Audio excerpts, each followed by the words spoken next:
શું પ્રોબ્લેમ છે એમને? કેન્સર છે નાકમાં થઈ. બરાબર. કેટલા ટાઈમથી છે? એટલે એમને નાક બંધ થઈ જતું હતું ને એવું બધું કહેતા હતા ને એક એને 2 વર્ષ તો થઈ ગયા એ પછી એને 3-4 વર્ષ તો ખરા રાજુ ગાયને 2 વર્ષ થયા એ પહેલાનું છે.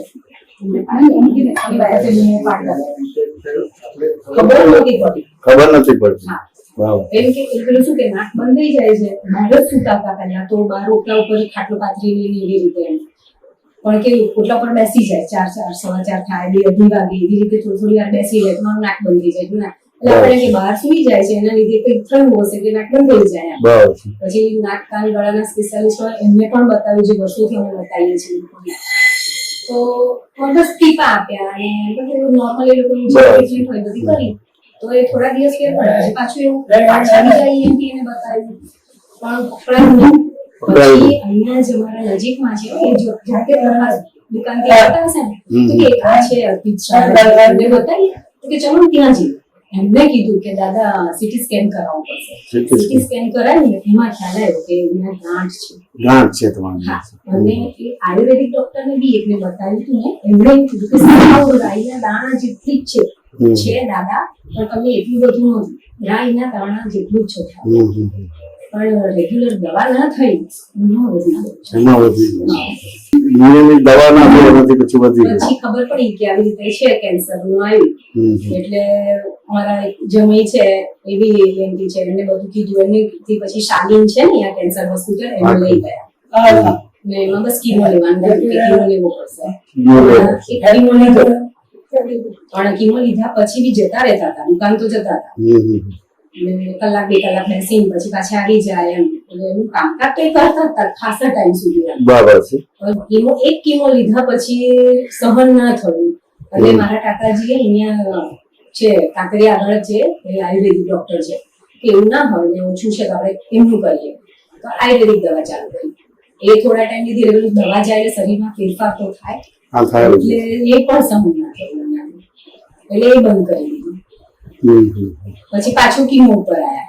બરાબર છે. આવું થયું. આમ લગભગ કેટલો ટાઈમ થયો આ બધી વસ્તુ? આ બધું એટલે બધી વસ્તુ કેટલા વર્ષ? 2 વર્ષ તો રાજને થયા બરાબર એટલે 3 વર્ષ તો ખરા એ પહેલા હું પાડતા હતા કે નાક બંધ થઈ જાય એટલે 3 વર્ષ તો એને 2 વર્ષ થયા હશે. કેટલા કીમો લેવાના હતા કે શું હતું? એનો ડોઝ તો પૂરો થઈ ગયો કીમો ના કોર્સ પૂરો થઈ ગયો પછી રેડિયેશન જવાનું હતું એટલે એમને જાણ કરી પેશન્ટને કે રેડિયેશનથી તમને આવા ફેરફાર થશે તમારાથી સહન થાય તો તમે સહન કરો એટલે એમણે કીધું કે મારે સહન નહીં થાય મારે રેડિયેશન લેવાનું નથી. બરાબર છે. એટલે રેડિયેશન ના લીધા એટલે ત્યાં પેલી ફ્લાઇટ હવે આવતા નહીં. બરાબર છે. ખરેખર પછી રેડિયેશન કમી પૂરી કરે એની દવા બી પછી ચાલુ કરી એ થોડા ટાઈમ પછી એ ગેપ બધું બહુ પડી ગયું રેગ્યુલર થયું નથી થયું જે દર્દી છે કે સગાવાળું કે જે કોઓપરેટ થવું જોઈએ ના થવું જોઈએ ડોક્ટર ને કે આયુર્વેદિક ને કે જેને ફોલો થવું જોઈએ ડાયાગ્નોસિસ થયું કે કેન્સર છે એટલે કરવું જ પડે એટલે કોઈ સ્ટ્રીક કરીને કંઈક કરાવવું પડે બધી વસ્તુ પણ એ વસ્તુ બદલી નહીં કરવાની. મેન્ટલી હવે અમને એવું છે કે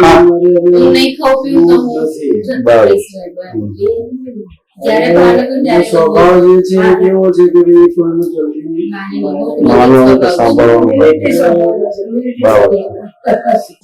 અંદર વેદના એટલી હોય બધી વસ્તુ અંદર વેદના એટલી બધી હોય ને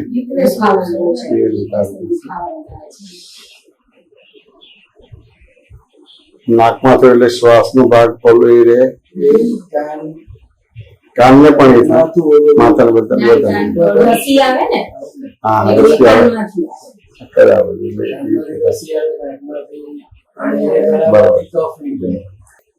અત્યારે આમ બધું બોલે કહે પણ એટલી બધી સભાનતા નહીં. ગમે ત્યારે ટાઈપનું વ્યવહાર મારે અવાજ લાગે છે અમને બોલે છે લાગતું લાગે છે જે બોલે એટલે અવાજ હોય ને આપણો અવાજ એને વાગે આમ પથરા જેવો લાગે.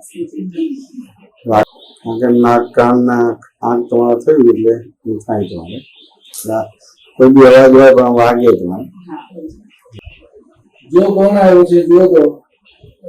હેલો, મને ઓળખો તમે? મને ઓળખો છો? કોણ છો? મિત્તલ કુમાર છો ને? જો મારા બહેન બનેવી આયા છે, જગદીશ આનંદજી આયા છે.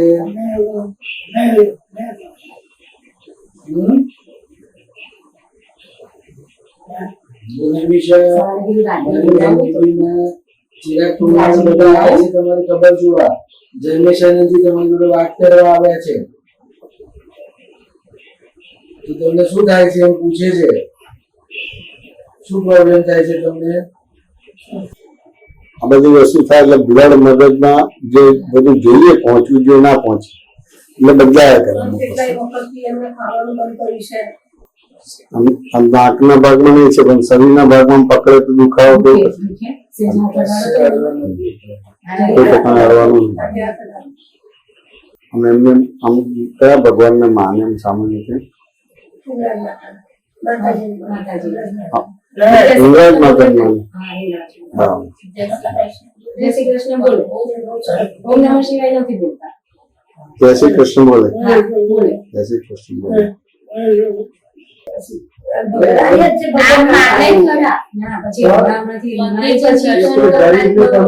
મંદિરે જઈને પછી દુકાને જતા એ બધાને કહેવાનું નહીં. કહેવાનું શું હોય એમની કહેવાનું હોય. પણ ચાંદલો કરીને આવે ને મહાદેવ મંદિરે જાય એટલે પેલો ચાંદલો ચંદન નો કરે ને એટલે અમે બધા કહીએ દાદા ચાંદલો કરીને આ ચાંદલો કરીને મંદિર જઈને આ કે એમાં શું કહેવાનું હોય તો કે ચાંદલો કર્યો તો ધીમે રહીને ચાંદલો આમ કરી નાખે.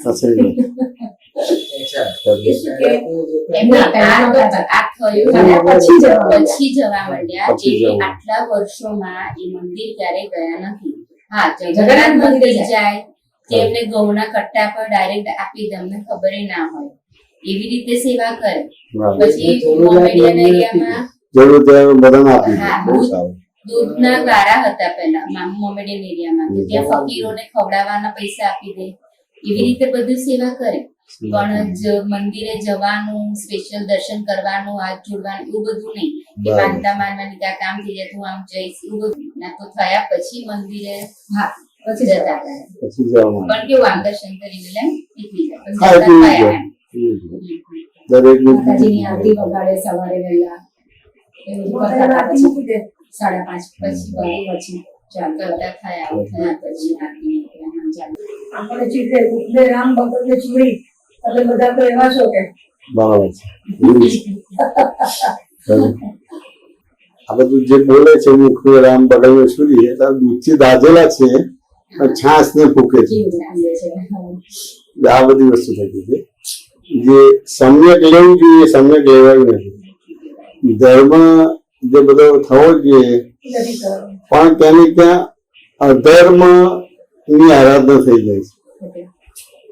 ખરેખર ધર્મ થવો જોઈએ પણ અધર્મ ની આદાય. એટલે આમ કોઈનું લઈ લેવું ખાઈ લેવું ભોગવી લેવું એવું નથી હોતું. પણ કોઈક વ્યવહારથી દૂધથી દાજ્યા છે એના આધારે છાસ ને ફૂંકી પીવે છે. એટલે આ અત્યારના જીવોની દશા આવી થઈ ગઈ છે. ડબલ ટાઈપની થઈ ગઈ છે. સારું કરે તોય ગતિ બરાબર ના થાય, ખોટું કરે તોય ગતિ બરાબર ના થાય. બે રીતે બગડે જમી ગતિ એવી રીતે થઈ જાય. એટલે દૂધથી દાજેલો છાસ ફૂંકીને પીવે. હવે છાસ ને ફૂંકવાનું જ ના હોય, એમનેમ જ પીવાય. એટલે આ લોકો બગાડે ને પરલોકે બગાડે. એટલે એટલા બધા વિચિત્ર બધા વ્યવહાર થઈ ગયા. વાત સમજ પહેલેથી છે ને બોલવાનું એકદમ ઓછું છે. પહેલેથી તમે એના ધંધામાં વિષયમાં જો વાત કરો તો એ 2 કલાક નાખે. તો બીજા કોઈ વિષયમાં વાત નહીં કરવાની. કેમ છે, સારું છે, બીજું કોઈ જ નહીં. પહેલેથી જ સ્વભાવ છે. અમે બધા 5 ભાઈઓ, એક ભાઈ ગુજરી ગયા સેકન્ડ નંબર. 5 ભાઈઓના માતાજી એક જ જગ્યાએ બેસાડેલા. ત્યાં જવાનું બધા સંપીને જમે. બહુ સારું. અમારે જે પાલીતાણા જઈએ ને તે પાલીતાણા ડુંગર ચડીએ ને એમાં અજવર છે હિંગળાજ માતામાં આવે પાલીતાણામાં. અમે નાના હતા ત્યારે અમારા ફાધર તમારે અહીંયા હિંગળાજ માતાનું કઈક કઠવાડા હતું ત્યાં આગળ અઠવાડિયા કે ત્યાં લઈ ખ્યાલ જતા નહીં જાય નથી. એટલે આ રીતે બધું છે. આમ જોવા જાય તો આ જે સંજોગ છે એમાં લગભગ તમારે અમુક રીતે કોઓપરેટ નથી થતા. આપણે તો કેવું છે કે પ્રાર્થના વિધિ થાય પ્રાર્થના વિધિ થાય કે ના સમજાય. કારણ કે તમે જે રીતે વર્ણન કર્યું એમાં ઘણી બધી વસ્તુ પૂર્વનું બધું કર્મ છે ને આ છે. એમાં દૂધથી દાજેલા છે એટલે છાસ ફૂટી ઉભી હોય છે એટલે ક્યાંય તમને છેક સુધીનો રિસ્પોન્સ નહીં મળે. એક સેજ રિસ્પોન્સ આપશે અને પછી પાછું રિસ્પોન્સ છોડી દેશે. વાત ના સમજાય. પણ તમારે મૌન રહીને પ્રાર્થના વિધિ થઈ શકે છે. કારણ કે તમે બોલો તો એમને ડિસ્ટર્બન્સ ક્યાં તે બધી વસ્તુ થાય. મૌન રહીને પ્રાર્થના વિધિ બધી વસ્તુ થઈ શકે. કારણ કે લગભગ જે રીતે તમે આ બધી રિપોર્ટ્સ આપે એમાં એમ કહેવાય કે અંદર બધું પ્રસરી ગયેલું છે. એટલે ક્યાંય ને ક્યાંય અવાજ ખમાતો નથી, સ્પર્શ નથી ખમાતો, આ બધી વસ્તુ નથી થતી. ડાયપર બદલતા હતા ત્યારે કેટલી વાર મમ્મી પાડતા હતા તમે લોકોમાં 2 દિવસથી બદલો છો તો અવાજ વ્રજને વધારે ખબર પડે છે એટલે કે મમ્મી હમણાં 2 દિવસથી દાદા ડાયપર બદલવામાં અવાજ નથી કરતા હા ભલે એ તો અમે તો બદલાયા કરે, અમે બદલાયા કરે. અમુક હવે વસ્તુ નથી કરતા અચ્છા 2 દિવસથી નથી કરતા અમુક વસ્તુઓ તો બદલાયા કરે પાછું હા બસ ચેન્જીસ થાય થોડા બદલાયા કરે. અમુક ભાગમાં આત્માનો ભાગ હોય તો ત્યાં આગળ એ તમારે બતાવે એટલે વેદના છે કે બધું બતાવે. અમુક ભાગમાં આત્માનો ભાગ સંકોચાઈ જાય તો વેદના કે તકલીફ ના બતાવે. ના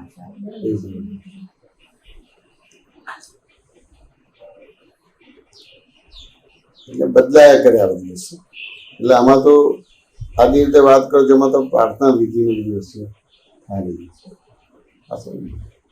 એટલે કષ્ટ ઓછું પડે એની પીડા ઓછી થાય બસ એવું કરવું છે મારું તો જ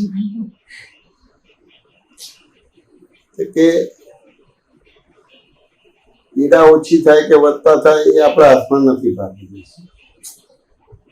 પણ કેમ કરીને પ્રાર્થના વિધિ થાય એનાથી ગતિ સુધરે. ગતિ સુધરે. અત્યારે મેઇન ગતિનો ભાગ રહે. ભોગવટો તો જે ભોગવટો આવવાનો છે એને જ ખબર હોય. સાચું ને?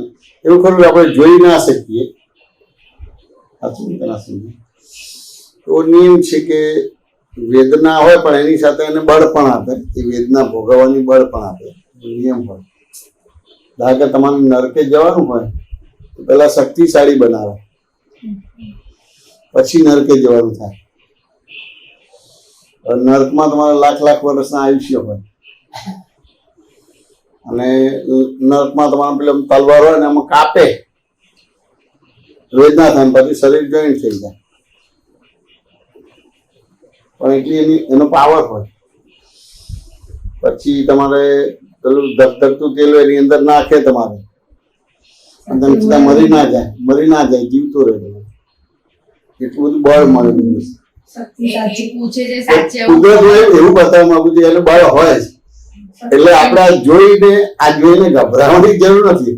નો ડાઉટ આપણા મા બાપ છે, બીજું છે, ત્રીજું છે, એટલે આપણને લાગણી થાય. પણ અત્યારનો જે ભાગ છે એમાં એવું મને લાગે છે કે કેમ કરીને એમની ગતિ સુધરે એવી વસ્તુ છે.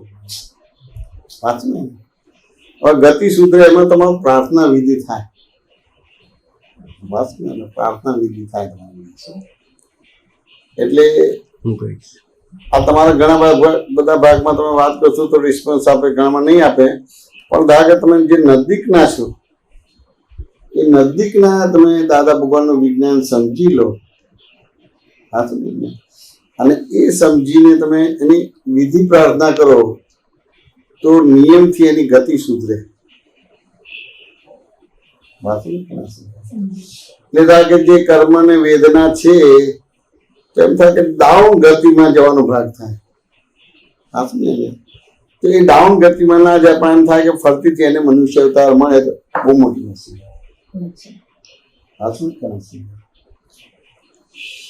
કારણ કે જેટલી વેદના હોય એટલું એ તમારે ડાઉન થાય. એટલે મનુષ્ય અવતાર ફરતીથી મળે ના મળે આ બધી વસ્તુ જેટલી વેદના હોય હા વેદના એમાં એવું દુઃખ હોય, હોય. વેદના દુઃખ હોય.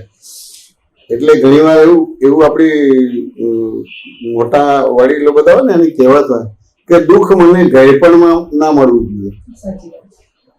જે પણ નાની ઉંમરમાં દુઃખ મળવું જોઈએ એમ કે એમાં મજબૂત થાય.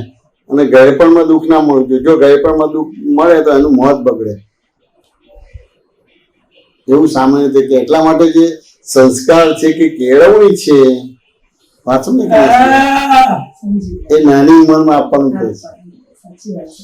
એટલે ધર્મની અંદર અલગ અલગ રીતે બાળકોને મંદિરમાં લઈ જાઓ, બીજું લઈ જાઓ, દાન કરાવો, પુણ્ય કરાવો, વ્રત કરાવો, નિયમ કરાવો, એમ કરીને બાળકને સંસ્કાર આપવાનો ભાગ હોય. કશું ના તો મંદિરે જાઓ તો બહાર પેલા ભિખારીઓ હતા ને એમ થાય કે પૈસા આપો કે આ બધું વસ્તુ હોય.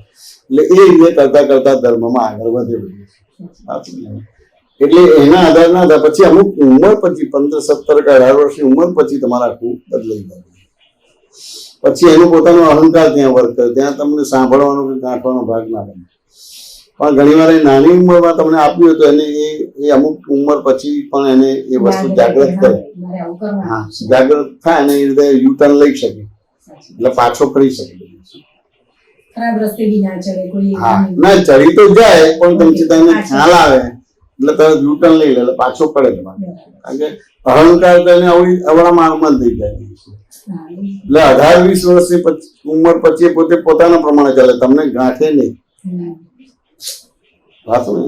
પણ એ પહેલા એટલા માટે જ કહે છે કે ગધા 25 થી સચવાઈ ગઈ, 15 થી 25 વર્ષની ઉંમરમાં સચવાઈ ગયું એને આખી લાઈફ સુધરી જાય. પણ અત્યારે સંજોગ કેવા થઈ ગયા છે કે બધા કેરિયર પાછળ ફર્યા છે. ડોક્ટર બનવું છે, એન્જિનિયર બનવું છે, બિઝનેસમેન બનવું છે, ફોરેન મોકલવું છે, આ બધું છે. હવે કેરિયર એટલે બીજા શબ્દોમાં સાધન થયું. હવે સાધ્યમાંથી એટલે આત્મામાંથી તમે સાધન બનો છો એટલે લોકો તમારો ઉપયોગ કરે. તમે ડોક્ટર થયા અને તમને 1 મહિને 1 કરોડ રૂપિયા આપે પણ તમારા માટે સમય બિલકુલ ના હોય. તમારે સૂવું હોય, ખાવું હોય, આરામ કરવો હોય, કોઈ રિલેટિવને ત્યાં જવું હોય તો સમય ના હોય. કારણ કે પેલો 1 કરોડ તમને 1 મહિનાના આપે છે પણ એને 1 દિવસની અંદર 1000 રૂપિયા 1000 કરોડ એને કમાવા છે. સાધન તરીકે થઈ ગયા. હવે સાધન એને ખરાબ ભાષા બોલીએ તો કે મોડર્ન વેશ્યા થઈ ગઈ. પહેલાના જમાનામાં એને કઈ બી શું ભોગવે તો પૈસા આપીને એને ભોગવે. તો અત્યારે બધા આ મલ્ટીનેશનલ કંપનીઓ, કોર્પોરેટ કંપનીઓ તમને ભોગવે છે, લાખો કરોડ રૂપિયા પગાર આપીને ભોગવે છે. પણ કેવું હોય 2 વર્ષ કે 5 વર્ષ તમારો ઉપયોગ કરી લે, માંથી કસ કાઢી દે, પછી કાઢી મૂકે. એટલે આખી જિંદગી નભાવતા હતા. કોઈ ઠેકાણે નોકરી કરો તો આખી જિંદગી નભાવે. અત્યારે તો 2-5 વર્ષ પછી કાઢી મૂકે. અત્યારે જો તમારે અમેરિકાથી ન્યૂઝ આવે છે કે પેલું H1 વિઝાની અંદર 1,00,000-2 લાખ જણાને કાઢી મૂક્યા. હવે એને 2-3 મહિનામાં નોકરી ત્યાં મળી જાય તો ત્યાં રહી શકે, ના તો ત્યાંથી ડિપોર્ટ કરી દેશે. એટલે કેનેડામાંથી તમારે 1,00,000-1.5 લાખ માણસો નીકળી જાય. એટલે લંડનમાંથી તમારે બધા હતા ભીખ માગે છે ત્યાં આગળ ખાવાના ફાંફાથી કે એટલું બધું મોંઘું થઈ ગયું, આટલું બધું છે. ત્યાં તો તમારે સવારે ઉઠો અને પેલું વાંચ્યો કે તમને કાઢી મૂક્યા છે. એટલે સાધ્યમાંથી સાધન બની ગયા. એટલે આ જે સંજોગ છે એમાં આપણે પ્રાર્થના વિધિ આપણે કરી શકીએ. એમની પોતાની એક મર્યાદા છે. એમને એવું કરવું નથી. એમને ભગવાનને નથી માનવું કે માતાજીને નથી માનવું કે આમ નથી કરવું નથી. અત્યારે એનું કર્મ જ એને દુઃખ ને પીડામાં ના નથી લઈ શકતા. દુઃખ ને એમનું જે કર્મ છે એને મૂંઝવે છે. વાંચો ના સમજાય. પણ તમે કોઈ પણ રીતે પ્રાર્થના વિધિ કરે તો ઘણી વાર આમ કશું ના પણ પગને અડાડીએ, એમ જરા હળવાથી અડાડીએ અને આપણે પ્રાર્થના વિધિ કરી શકીએ. વાંચો ને ના સમજાય. હવે પ્રાર્થના વિધિ એટલે બેઝિકલી કેવી નિષ્પક્ષપાતી પ્રાર્થના વિધિ જોઈએ. તમે રામકૃષ્ણને મહાવીરને માનો પણ તેમ છતાં જેની વિગતમાં જાઓ તો તમે રામને માનો છો તો બીજાને નથી માનતા તો એ પક્ષપાતી થઈ જાય. વાંચો ને એને. કૃષ્ણને માનો છો પણ બીજાને નથી માનતા તો એ પક્ષપાતી વિધિ થઈ જાય બાય ડિફોલ્ટ જ. એટલે પછી એ પ્રાર્થના પહોંચે નહીં તમારી. એટલે શિવને તમે માનો છો તો બીજા ભગવાનને માની નથી કરતા તો એ પ્રાર્થના વિધિ પક્ષપાતી થઈ ગઈ. સાચું ને? એ લોકો મહાવીરને માને છે તો બીજા ભગવાનને માનતા નથી તો પક્ષપાતી વિધિ, એટલે તમારી પ્રાર્થના પણ યથાર્થ નથી રહેતી. વાત છે ને? આપણામાં તો એવું કહીએ ને આપણે કે જેમને માનતા હોઈએ એકને, જેમ કે દત્ત ભગવાનને માને બરાબર. તો એટલે મારો વિચાર ખાલી એમ હોય કે ના આપણે દત્ત ભગવાનને માનીએ છીએ તો પછી એમનામાં જ ઊંડા ઉતરીને એમનું હું એવું તો માનું. કે એ વસ્તુ બરાબર છે પણ તેમ છતાં બાય ડિફોલ્ટ તમારી અંદર પક્ષપાત પણ ઊભું થઈ જાય. હા હા થાય છે. ટૂંકમાં એમ થાય ને કે ભાઈ આ મને ગમે છે એટલે આ ગમશે પણ બીજા માટે તમને અણગમો ઉભો થશે. સાચી વાત છે. મતલબ ટૂંકમાં આ ધારો કે મકાનની સામે આંગળી છે કે આ મારું મકાન છે એટલે આ મકાન સિવાય આખા બ્રહ્માંડની અંદર તમારું કોઈ વસ્તુ નથી. આ બધું બાય ડિફોલ્ટ દ્વંદ ઉભો થઈ જાય છે. એક ઠેકાણે ગમો ઉભો થયો એટલે બાય ડિફોલ્ટ અણગમો ઉભો થાય છે તો ખબર જ નથી પડતી. શું નામ બેન તમારું? પ્રીતિ. કૃતિબેન, વાત સમજાય કે ના સમજાય? હવે જો આ તમે સમજી જશો ને તો જો આ સમજણ પાવરફુલ થશે ને તો નો ડાઉટ એ દત્ત ભગવાનના માનો તો દત્ત ભગવાનની પ્રાર્થના કરવાની છે પણ તમારી અંદરનો જે દ્વંદ છે પક્ષપાત નીકળી જાય પછી દત્ત ભગવાનની પ્રાર્થના પણ પહોંચશે. સાચી વાત. પણ એ દ્વંદ રહેશે કે પક્ષપાત રહેશે તો દત્ત ભગવાનની પ્રાર્થના પણ નહીં પહોંચે. એટલે જ મારી નથી પહોંચતી.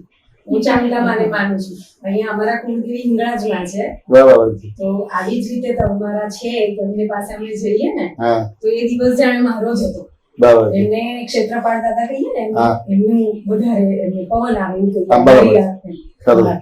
તો હું ત્યાં જાઉં ને તો મને એમ જ થાય કે હું ચામુંડા માને માનું તો હું દાદા પાસે જય દાદા તો મારાથી બોલાય જ નહીં. ના બોલાય. જય માતાજી બોલી. બરાબર છે. એટલે એ વખતે મનમાં આવી રીતે મેં સમ્ય જેમ કહું છું એવું એમને મારે ના કહેવાય. એમને જલ્દી ગુસ્સો બી આવી જાય હા. કે એમ કેમ બોલો છો. બરાબર. પણ બસ મારા મનમાં હશે એ સમજી ગયા. એટલે મને કે હું ચામુંડા જ બોલું છું એમ કે પણ તારી માતા ભલે હિંગળાજ છે પણ તું એવું કન્ફ્યુઝન ના રાખ કે હું ચામુંડા માને ભજવું કે હું હિંગળાજ માને ભજવું. એમ માં બે એક જ છે. બરાબર. હા બે એક છે. તો કે આ તો સાયન્ટિફિકલી વાક્ય નથી. હા આ તમારે એક ક્યારે બોલી શકાય, એક ક્યારે તમે બોલી શકો? વાત છે ને તો કે નામ બોલી ગયું પ્રીતિબેન ને. તો કે તમારો જન્મ પ્રીતિબેન થયો તો આકાશમાંથી ટપકીને જન્મ થયો? ના. તો શેના આધારે થયો? તો કે ભાઈ મા બાપના ભેગા થવાથી તમારો જન્મ થયો. તો એ સામેની જગ્યાએ તમારા મા બાપ બને છે ને તમે દીકરી બનો છો. હવે ઉંમર થાય છે 5-6 વર્ષની ઉંમર થાય છે એને સ્કૂલમાં દાખલ કરે છે એને ભણવામાં હોશિયાર છે ડોક્ટર થાવ છો તો ડોક્ટર થઈ ગયા તો દીકરી તરીકે રહ્યા કે જતા રહ્યા? વાત સમજે કે ના સમજાય? હવે ડોક્ટર થયા, પગભર થયા, બેન્ડ વાજા વાગ્યા એટલે સામાન્ય વ્યક્તિ પતિદેવ બને છે તમે પત્ની બને છો. હવે તમે પત્ની બને તો ડોક્ટર કે દીકરા તરીકે રહ્યા કે જતા રહ્યા? 2 વર્ષ પછી બાળક થાય છે એટલે મધર બનો છો. સાચું ને? તો પછી દીકરી તરીકે, ડોક્ટર તરીકે, પત્ની તરીકે રહ્યા કે જતા રહ્યા? એટલે આ એક જ છે તેમ છતાં તમારા આટલા બધા પરિચય છે. સાચું ને? એટલે અહીંયા તમારે દ્વંદ કાઢવાનો કેવો છે કે એક છો તેમ છતાં અનંત છો અને અનંત છો તેમ છતાં એક છેલ્લાની સાપેક્ષા ખબર પડશે. સાચું ને? તે સાપેક્ષાથી વ્યવહાર કરશો તો તમે પછી અભેદ થશો. સાચું ને? કે આવા ગુણધર્મથી દીકરી છું, આવા ગુણધર્મથી ડોક્ટર છું, આવા ગુણધર્મથી હું પત્ની છું, આવા ગુણધર્મથી હું મધર છું. હવે આ ગુણધર્મ ના આધારે અલગ અલગ માતાજી બીજું ત્રીજું નામ ને બધું પડેલું છે. સાચું ને? હવે આ તમને સાપેક્ષ સમજ હશે તો તમને દ્વંદ નહીં રહે. બહુ ઇઝીલી તમે હિંગળાજ માતાની જય બોલી શકશો કે દત્ત ભગવાનની જય બોલી શકશો કારણ કે તમને ભેદ નથી. તમને નથી વસ્તુથી સમજવું પડશે કે નહીં સમજવું પડે? એટલે આ એટલે તમને અંદરથી ડંખ નહીં રહે કે મારે ત્યાં ના બોલાય. સાચું ને? હવે આ ગુણધર્મ છે કે અલગ અલગ જેમ કે પહેલા ધોરણનું છોકરું છે એનું ડેવલપમેન્ટ અલગ છે. અને 10મા ધોરણના છોકરાનું ડેવલપમેન્ટ નેચરલી બધું પડવાનું જ છે, પણ એ આગળ જઈને 10મા ધોરણમાં આવવાનો જ છે. એટલે એની સાપેક્ષાથી તમે એ કરશો તો તમને કઈ વાંધો નહીં આવે. એટલે નાનું બાળક તમને કહે કે મમ્મી તમે ઘોડો બની જાઓ તો તમે બનશો. કે ના સમજાય? પણ કોઈ મોટી વ્યક્તિ કે તમે ઘોડો બની જાય તો તરત જ ગુસ્સો આવશે તમને. પણ બેની સાપેક્ષા સમજાઈ જશે તો તમને નહીં આવે. હવે આ તમે સાપેક્ષા સમજાશે તો તમે યથાર્થ ભગવાનને માનો છો, પછી દત્ત ભગવાન હોય કે ચામુંડા માતા હોય કે હિંગળાજ માતા હોય, વાત તમને ક્યાં સમજાય? આ સાપેક્ષા સમજાશે એટલે તમને બોલવામાં ક્યાંય ખચકાટ નહીં થાય કે આવા ગુણધર્મના આધારે અલગ અલગ બધી સ્ટેટસ બનેલા છે. કે દીકરીના બને છે, ડોક્ટરના બન્યા છે, વાઇફના બન્યા છે, હસબન્ડના બન્યા છે, કાકીના બન્યા છે, મામીના બન્યા છે, ભાભી બન્યા છો, દેરાણી બન્યા છો, જેઠાણી બન્યા છો. વાત પણ જે એકમાંથી જ છે. જેમ સોનાનો દાગીનો અલગ અલગ પ્રકારના ઘાટ ઘડે છે ને એવા ઘાટ છે, પણ સોનું જ છે. હવે આ તમે સમજાશે એટલે તમને અંદર ખચકાટ નહીં થાય. એ ખચકાટ નહીં થાય એટલે દ્વંદ નહીં રહે તો પછી દત્ત ભગવાનની પ્રાર્થના કે ચામુંડા માતાની પ્રાર્થના પહોંચે ને તમારું કામ થશે. સમજાયું તને? ચિરાગ સમજાયું તને હું શું કહેવા માંગુ? આ વસ્તુ સમજવી પડશે. દાદા ભગવાન કઈ નવો ધર્મ સ્થાપવા નથી આવ્યા, અને દાદા ભગવાન કઈ ભગવાન બનવા માટે પણ નથી આવ્યા. ભગવાન તો બહુ નીચું પદ છે, એ વિશેષણ છે. એટલે ત્યાં વસ્તુ સમજવાનો ભાગ છે કે ભાઈ આ તમે જે ભગવાનને માનો છો એ જ ભગવાનની ભક્તિ કરવાની છે, પણ તેમ છતાં તમને કહેને પણ ભેદ છે, એ ના રહેવો જોઈએ. એટલે મૂંઝવતી વ્યક્તિ દાદા ભગવાન પાસે આવે છે. વાત સમજે કે ના સમજાય? હવે મૂંઝાયેલી હોય, દુઃખી માણસ હોય એટલે પેલું વિનમ્રતા ના હોય એટલે સીધું દાદાને કીધું કે મને ભગવાનનું એડ્રેસ આપો. તો દાદા એની સ્ટાઇલથી જવાબ આપી દીધો કે જ્યાં ભેદતા છે ત્યાં ભગવાન છે, જ્યાં ભેદ છે ત્યાં ભગવાન નથી. હવે આ જે વાર્તાલાપ છે એમાં તમારી અંદરની જે ભેદ હતો એ નીકળી ગયો. હવે કોઈ બી ભગવાનનું નામ બોલ્યું તો તમને અંદરથી ખચકાટ નહીં એટલે આ અલગ અલગ પ્રકારના ગુણ ધર્મો છે. વાત હવે એની સાપેક્ષા સમજાઈ જશે તો કોઈ ખર્ચે કરી એટલે અંદર તમારા અણુ પરમાણુ શ્વાસ ઉચ્છ્વાસ અસ્થિ મજ્જામાં વિરોધાભાસ નહીં થાય. એટલે આરામથી તમે એ બોલી શકશો અને એટલી બધી ખુમારીથી બોલશો કે તરત જ તમારી પ્રાર્થના પહોંચશે અને તમારું કામ થઈ જશે. પ્રાર્થના તો બહુ મોટી વસ્તુ છે. આપણે નાના સ્કૂલમાં હતા ત્યારે કે પ્રાર્થના બહુ વિશેષ એટલે વિશેષ અને અર્થને પ્રાપ્ત કરવા માટે વિશેષ પ્રાર્થના કરવાની ભાગ. એટલે અર્થને પ્રાપ્ત કરવું, તત્વને પ્રાપ્ત કરવું, મૂળ વસ્તુને પ્રાપ્ત કરવાનું વિશેષ ભક્તિ કરવાનો ભાગ અને પ્રાર્થના કરવાની. એટલે એ વસ્તુ સમજાઈ જાય તો તમને અંતર જતું રહેશે તો બહુ મોટી વસ્તુ થઈ જશે, બહુ મોટી વસ્તુ થઈ જશે. તો પછી ત્યાં કોઈ પ્રોબ્લેમ નહીં આવે. પણ લગભગ આ વસ્તુ બને છે કે ક્યાં ને ક્યાં તમારે અંતર પડી જાય છે.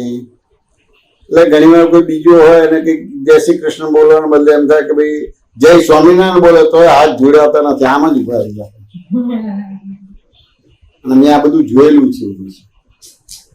એટલે ભાઈ તું જય શ્રી કૃષ્ણ બોલે કે જય સ્વામિનારાયણ બોલે છે પણ આ બધા ગુણધર્મો અલગ અલગ છે, પણ તેમ છતાં આ બોલને ભાઈ તું આરામથી કઈ વસ્તુ નથી બોલી શકતા.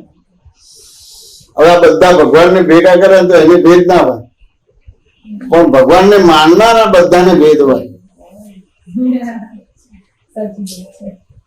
રામકૃષ્ણ મહાવીર ને પેલા એમ થાય ને કે ભાઈ અલ્લાહ છે કે ઈસુ ખ્રિસ્ત ભેગા થાય તો એ લોકોને લડે ઝઘડો ના હોય, પણ એને ફોલો કરનાર ને હોય.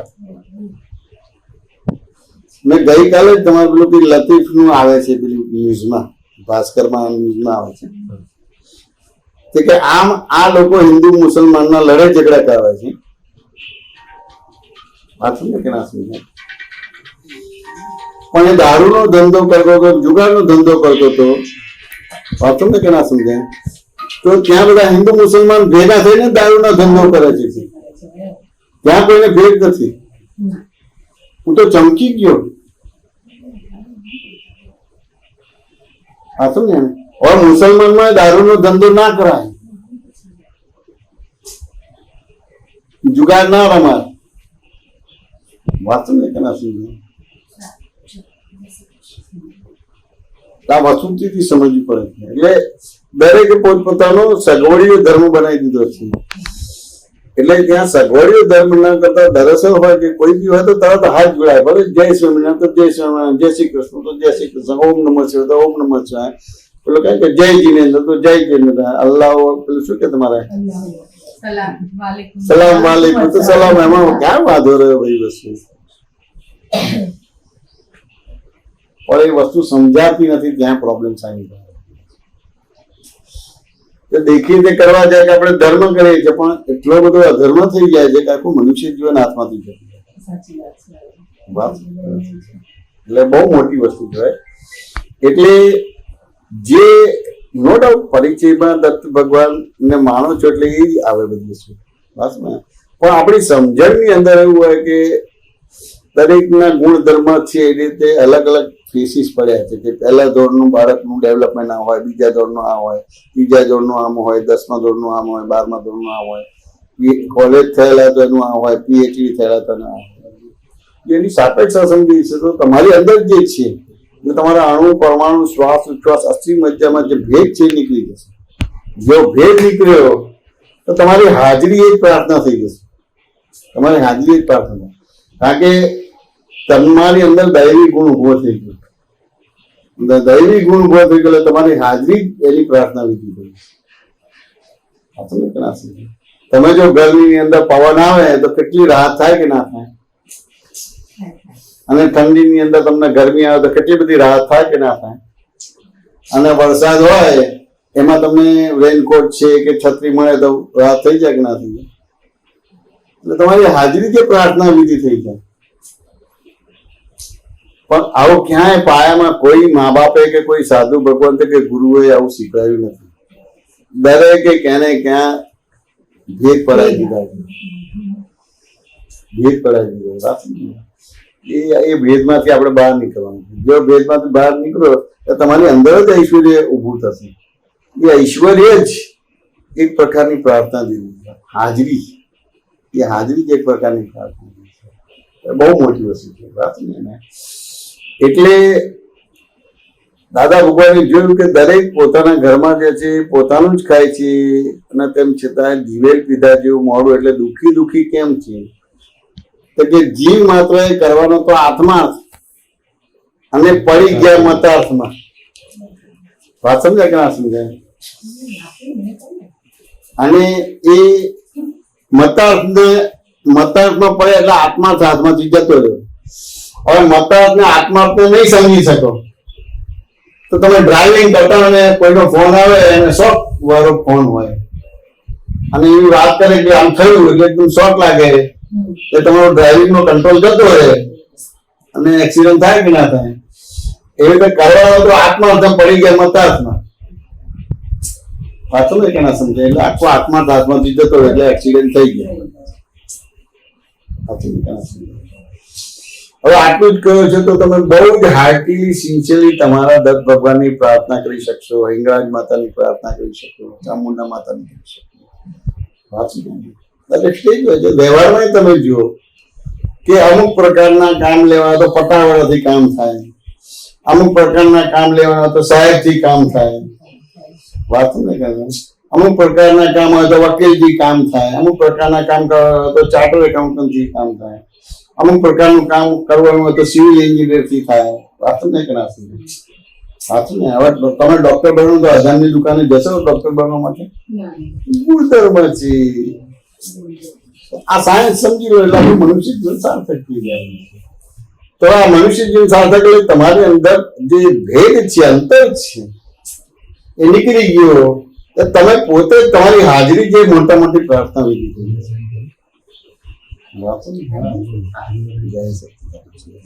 તમારી હાજરી જ મોટા મોટી પ્રાર્થના.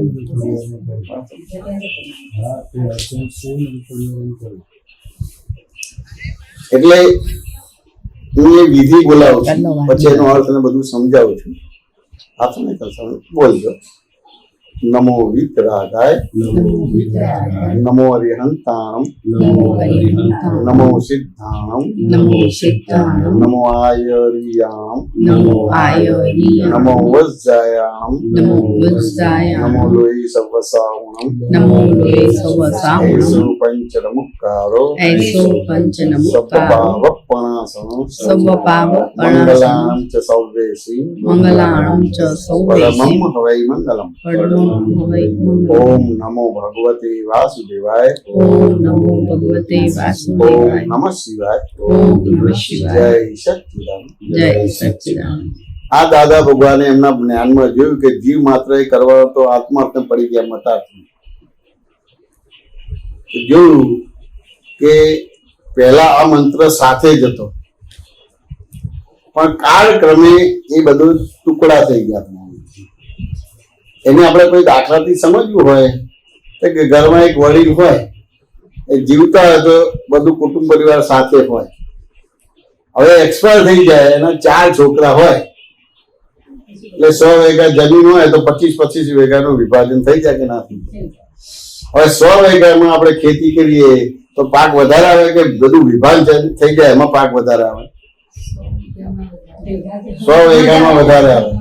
પાછો ને પછી એ 4 છોકરામાં વેચાઈ ગઈ, પછી 4 છોકરા જે છે એટલે 5 છોકરા છે, એટલે 25 માંથી પાછું 5 જણા થઈ જાય. દરેકની ઓળખ માટે જગ્યા ફાળવવી પડે, ત્યાંથી જવા માટે રસ્તો કાઢવો પડે, એટલે એટલી જમીન ઘટે ખેતી કરવા માટે. એટલે આ વિભાજન થઈ ગયું. મૂળ વ્યક્તિ જાય ને વિભાજન થઈ ગયું. તો ભગવાને કીધેલું કે મંદિરો વહેંચી લેજો પણ મંત્ર તમે સાથે બોલજો. પણ મંદિરો વહેંચાઈ ગયા અને મંત્ર વહેંચાઈ ગયા. વાતો ને ક્યાં સમજાય? એટલે આ પ્રોબ્લેમ્સ આવે છે.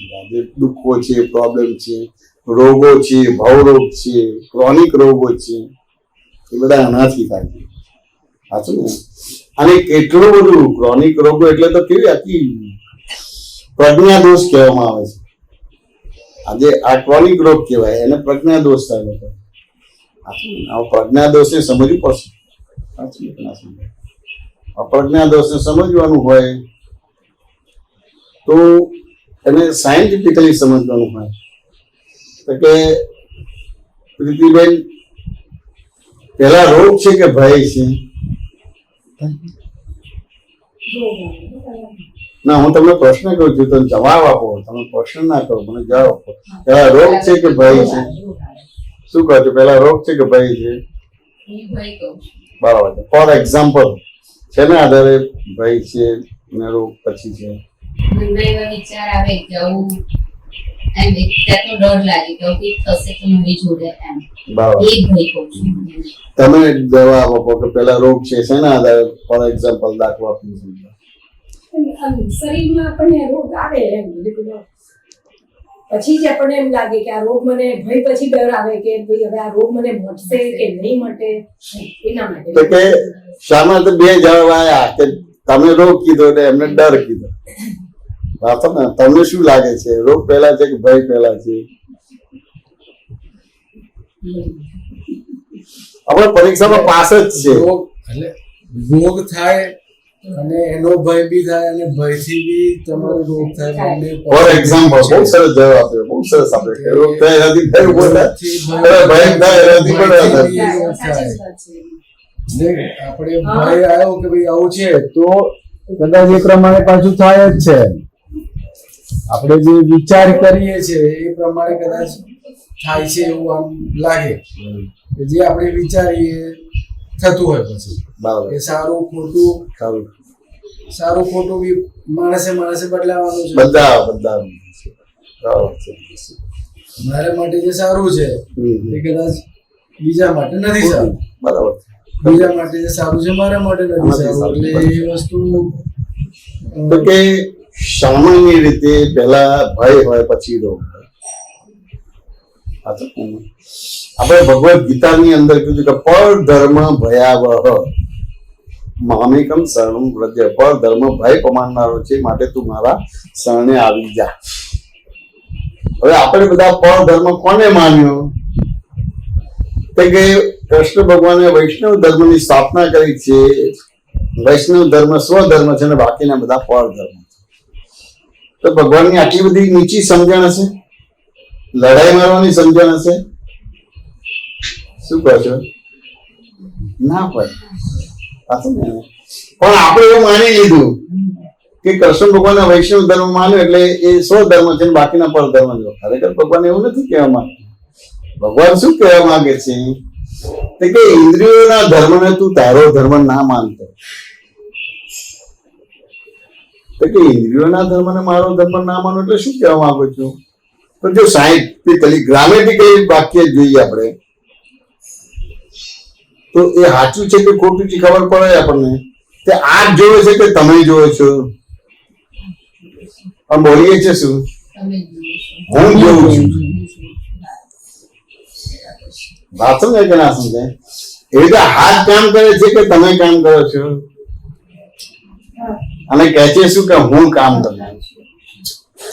એ રીતે પગ ચાલે છે કે તમે ચાલો છો? અને કહીએ છે શું? હું ચાલુ. આને પર ધર્મ કીધો. બોલો, ક્યાંય ભગવાનની વાત સમજાય ખરી? આલા પ્રજ્ઞા દોષ છે. અને આ પ્રજ્ઞા દોષથી આ બધા ક્રોનિક રોગો થાય છે. એટલે ભવ રોગ ઉભો થાય છે. પેલા ભવ રોગ છે ને પછી રોગ છે. આ સમજે કે ના સમજે? 4 ગતિને 84 લાખ યોની એને ભવ રોગ કહેવામાં આવે છે.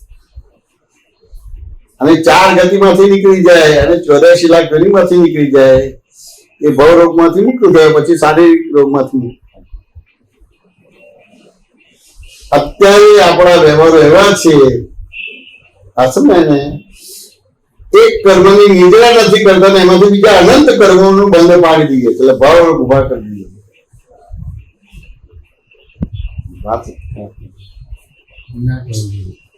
શું કહે છે?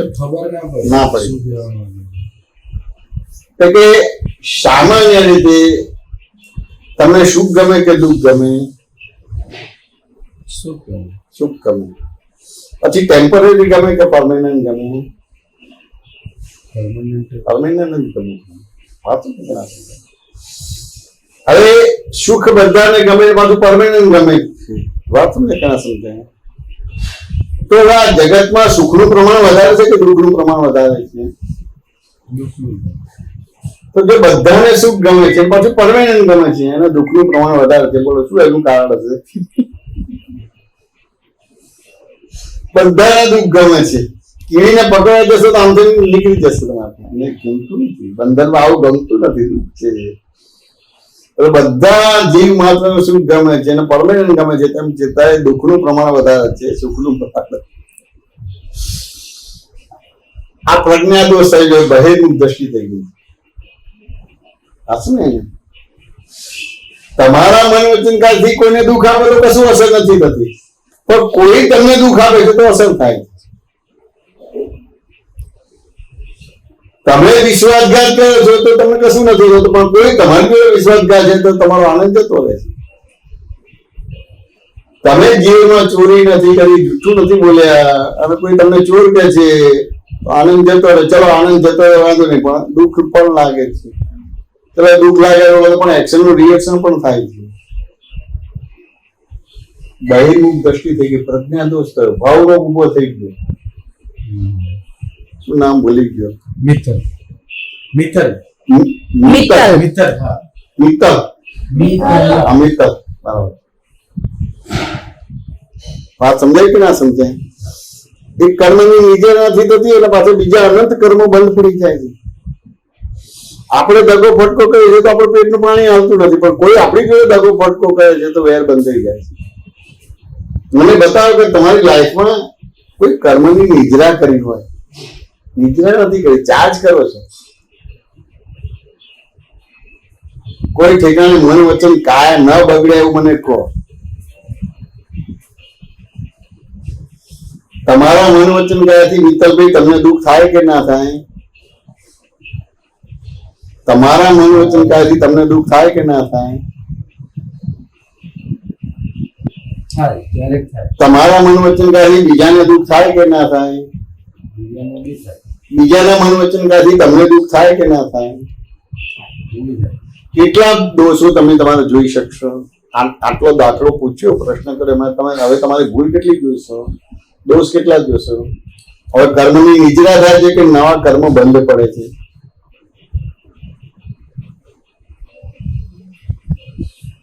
કર્મમાં દોષ હોય તો નવા કર્મ બંધ જ થઈ જાય ને. ના ના, તમારા મનોવચન ક્યાંથી તમને દુઃખ થાય કે ના થાય? થાય તમારા મનોવચન ક્યાંથી બીજાને દુઃખ થાય કે ના થાય? થાય દર વખતે મારું વર્તન એવું બીજાના મનોવચન ક્યાંથી તમને દુઃખ થાય કે ના થાય? થાય. તો કયા કર્મની નિજરા થાય છે? કર્મની નિજરા નથી થતું, બંધ પડે છે. એમ જ કીધું ને, હું એ જ કહું છું કે કર્મ થાય જ નહીં આપણા બીજા કોઈ સારા. એટલે પ્રજ્ઞા દોષ થયો, એટલે ભવરોગ ઉભો થયો. ભવરોગ એટલે 4 ગતિને 84 લાખ પેઢીને ભવરોગ કહેવાય. પછી શરીર બને છે, અને શરીરમાં પછી સ્ટમક નો પ્રોબ્લેમ આવે કે કિડની નો પ્રોબ્લેમ આવે કે હાર્ટ નો પ્રોબ્લેમ આવે કે લીવર નો પ્રોબ્લેમ આવે. તો બહુ સ્થૂળ ભાગ થયો. પેલા તો તમારા મન વચન કાયા બને છે. મનુષ્ય અવતારમાં આવો છો, તિર્યન ગતિમાં જાઓ છો, દેવ ગતિમાં જાઓ છો, નર ગતિમાં, ભવરોગ કહેવાય. એક કર્મની નિજરા નથી થતી, એને નવા નવા કર્મ બંધ પાડી છે. બહુ મોટી વસ્તુ સમજવાની છે. એટલે કઈ પ્રાર્થના આપણી પહોંચી શકે? હવે કોઈ બી સાધુ સંતો પાસે આવી સાયન્ટિફિકલી વાતો થાય છે મિત્તલભાઈ? કોઈ સાધુ સંતો નથી કરતા ને આપણે નથી કરતા. આમાં કોઈ ઓર્કેસ્ટ્રા ને ભજન મંડળને બોલાવે અને સરસ ગાય તો નાચવા માંડે, કૂદવા માંડે, જેને આમ ધાર કે ભગવાનમાં લીન થઈ ગયા. પણ હું આવી તો વાત તો કોઈ નહીં ના કરું. સાચી વાત છે. હમણાં તમે અહીંયા રહેતા હોય અને છેક તમારે એમ થાય કે લક્કામાં કે વરસદ સત્સંગમાં તો ના આવો, પણ તમારા કોઈ મિત્રનું ત્યાં લગ્ન હોય પાર્ટી પ્લોટમાં, તો અહીંથી ક્યાં આવો તમારું? આવું વિરોધાભાસ જીવન થઈ ગયું. બોલો શું કરવાનું થાય? પ્રીતિભાઈ વાત સમજાય કે ના સમજાય? એટલે વસ્તુસ્થિતિ સમજવી પડે. અમારે એક યોગેશ આનંદજી કરીને હતા, તો એક લગ્નમાં આયા અને પછી એક બીજાને લગ્નમાં આવ્યા, તો કે તું કેમ આવ્યા? તારે કોઈ સગા થાય? ના. એ કેમ આવ્યો? કે આપણા મહાત્મા છે એટલે હું આવ્યો. આમંત્રણ આપી દીધું. તો તું સત્સંગમાં આવે છે? તો ના, સત્સંગમાં નથી. તો કેવી રીતે મહાત્મા કહેવાય? સત્સંગ છે પણ સીધા લગ્નમાં આવે છે, પણ સત્સંગમાં નથી આવતું. આટલું બધું વિડીયો આ પ્રજ્ઞા દોષ થયો. એ તમારા અણુ, પરમાણુ, શ્વાસ ઉશ્વાસ, 80 મજ્જાની અંદર આ બધા રોગો પડેલા છે. ખાલી એવિડન્સીસ ભેગા થાય. તેમાં ચોમાસું આવશે ને, અત્યારે તમને ક્યાંય માપ જોવા નહીં મળે, પણ જો ચોમાસું આવશે, પહેલો વરસાદ પડશે ને, એ માખની ડિલિવરી કરવા માટે હોસ્પિટલ નહીં જવું પડે, અહીંયા ડિલિવરી થઈ જશે બધી ફટફટ. એવિડન્સીસ પડ્યા છે, ખાલી વાતાવરણ જ બદલાય. વરસાદ આવે, ક્લાઇમેટ ચેન્જ થાય એટલે તરત માખોમાં જન્મ થઈ જાય. હોસ્પિટલમાં ડિલિવરી નહીં કરવી પડે, એ કોઈ સ્પેશિયલ ડોક્ટર પાસે જવું નહીં પડે, ડિલિવરી થઈ જશે માખોની. એટલે ભાઈ ડિફોલ્ટ આ છે બધી વસ્તુ. મિત્તલભાઈ વાત સમજાય કે ના સમજાય? એક કર્મની નિજરા નથી થતી અને કેટલાય કર્મો બંધ પડી જાય. આ પ્રજ્ઞા દોષ છે. વસ્તુથી સમજવાનું ભાગ. હવે આ જ વસ્તુને બીજી રીતે લઈ જવું છું.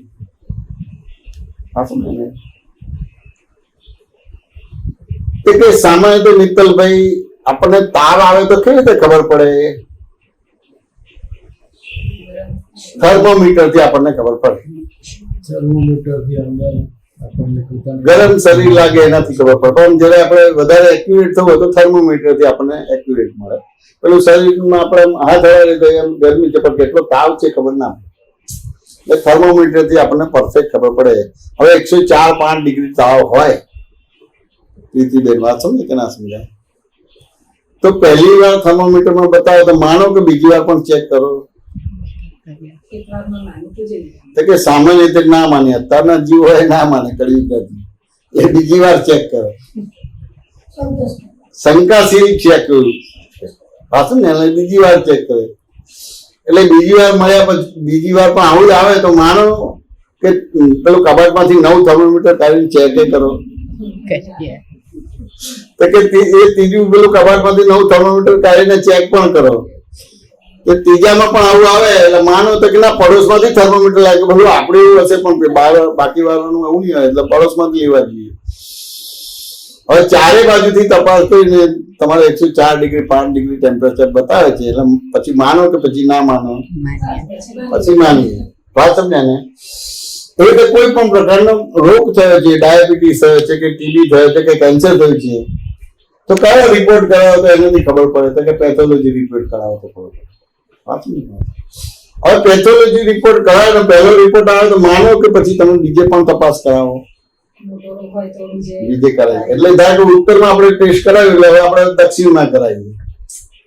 હવે બીજો રિપોર્ટ આવે તો માનો કે પછી પૂરબમાં કરાવીએ, ના સેટિસ્ફેક્શન ત્યારે પાછા જઈએ ખરા. એટલે પૂરબમાં કરાવીએ. હવે ત્રીજામાં એકાદ પર્સન આગુ પાછું આવે તો માનો કે પછી પશ્ચિમમાં કરાવીએ. તો ચારે બાજુથી તપાસ કરીએ, એવું જ થયું ને એમનું પપ્પાનું. પછી ડિસિઝન આવે કે ભાઈ કેન્સર છે કે નહીં. પ્રીતિબેન વાત સમજે કે ના સમજે? Opinion લઈએ ને પછી આપણને વાત સમજે કે ના સમજે? એટલે કે ભાઈ ત્યાં ડિસિઝન આવે. હવે જો અહીંયા પ્રજ્ઞા દોષ શું છે બતાવવા માંગુ છું. તો હવે ડિસિઝન આવ્યું, ચારે બાજુથી તપાસ કર્યા પછી આવ્યું તો રોગ છે એવું બોલો કે છે જ બોલો? મિત્તલભાઈ છે બોલો કે છે જ બોલો? જ આવે. વાત સમજે કે ના સમજે? તો કે આ જ શબ્દ ખાલી આત્મા માટે જ વપરાય, એ કાયમનો છે. અને આત્મા સિવાય બધે ઠેકાણે છે બોલાય, જ ના બોલાય, વિધાન વાક્ય ના બોલાય. તો આપણે બધા જે કંઈ પણ બોલીએ છીએ એ છે બોલીએ છીએ કે છે જ બોલીએ છીએ? તું ચોર છું, છે જ બોલીએ છીએ. તું સારો છું, છે જ બોલીએ છીએ. હવે સારો એ બી અવસ્થા છે અને ચોર એટલે ખરાબ પણ અવસ્થા છે, કાયમની ના હોય. આજે ચોર છે સાહુકાર થઈ જશે અને સાહુકાર છે ચોર થઈ જશે. આજે રોડપતિ એ કરોડપતિ થઈ જશે અને કરોડપતિ રોડપતિ થશે. ત્યાં વિધાન વાક્ય ના બોલાય, પણ છે જ બોલીએ છીએ. તો કે હવે શું કરવાનું? તમે કહો જ શબ્દ કાઢી નાખો. એટલે જે બદલાયા કરે છે, પલે પલે બદલાયા કરે છે, ત્યાં છે કે શબ્દ કાઢી નાખો, છે બોલાય. તો તમને તરત જ પ્રશ્ન થશે મિત્તલભાઈને કે છેનો ભાવ શું છે અને છે જેનો ભાવ શું છે? તો કે છેનો ભાવ એવું છે કે આજે છે પણ ગઈકાલે નથી, આજે છે પણ આવતીકાલે નહીં રહે. એ છેનો મિનિંગ થાય છે. અને છે જે શું કહે છે? આજે છે, ગઈકાલે છે અને આવતીકાલે છે જ. હવે તમારા લક્ષ્યમાં હોય કે છે જ, એ લક્ષ્યમાં રાખીને ડોક્ટર કે દવાની ટ્રીટમેન્ટ કરશો, કેટલું પરિણામ આવશે? પોઝિટિવ આવશે કે નેગેટિવ આવશે? નેગેટિવ આવશે. છે જો નેગેટિવ આવશે. આજે છે, ગઈકાલે છે અને આવતીકાલે છે, એટલે સુધરશે જ નહીં. અને છે બોલે તો કે આજે છે પણ ગઈકાલે નથી, આજે છે પણ આવતીકાલે નહીં રહે, એ સુધરશે. આ બધી પ્રાર્થના વિધિ આવી રીતે છે, બધી જોશે. પ્રીતિબેન, મિત્તલભાઈ વાત સમજાય કે ના સમજાય? શું નામ તમારું? નિમિષાબેન, વાત સમજાય કે ના સમજાય? આ સાયન્ટિફિકલી છે. હવે સ્કૂલમાં ભણતા પણ ગ્રામર આપણું પાકું કરાવતા જેને ગ્રામર સારું આવડે છે. પછી ગઈ એને ક્યાંય પ્રોબ્લેમ ના આવે. દુનિયાના કોઈ બી છેડે જાઓ તો ક્યાંય પ્રોબ્લેમ ના આવે. તમે કોઈ વાક્ય રચના છે ને એ વાક્ય રચનામાં ફોર પોઈન્ટ ના મૂક્યો તો આનો ભાવ બદલાઈ જાય. એ વાક્ય રચના છે ને એમાં અલ્પવિરામ મૂક્યો તો એનો ભાવ બદલાઈ જાય. અલ્પવિરામ તમારા આગળ મૂકો કે પાછળ મૂકો તો એનો ભાવ બદલાઈ જાય. જેલમાંથી તમારે કેદી ભાગતો હોય, વાતો ને કે ના સમજાય, એટલે પેલો ઇન્સ્પેક્ટર કે પકડો, મત જાણી દો. પણ સાંભળનારને શું લાગે? પકડો મત જાને દો.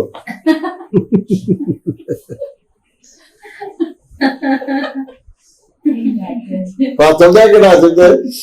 એટલે કેટલી બધી ગંભીરતા સમજવી પડશે. પકડો મત જાને દો, પકડો મત જાને દો, એટલે કઈ કામમાં બદલાઈ જાય. હવે આવી રીતે તો આપણે ધર્મ નથી કર્યો એટલે કેટલા બધા ગુના કે દોષો લાગે છે. આ બધા પ્રજ્ઞા દોષ થયા. સમજાય કે ના સમજાય?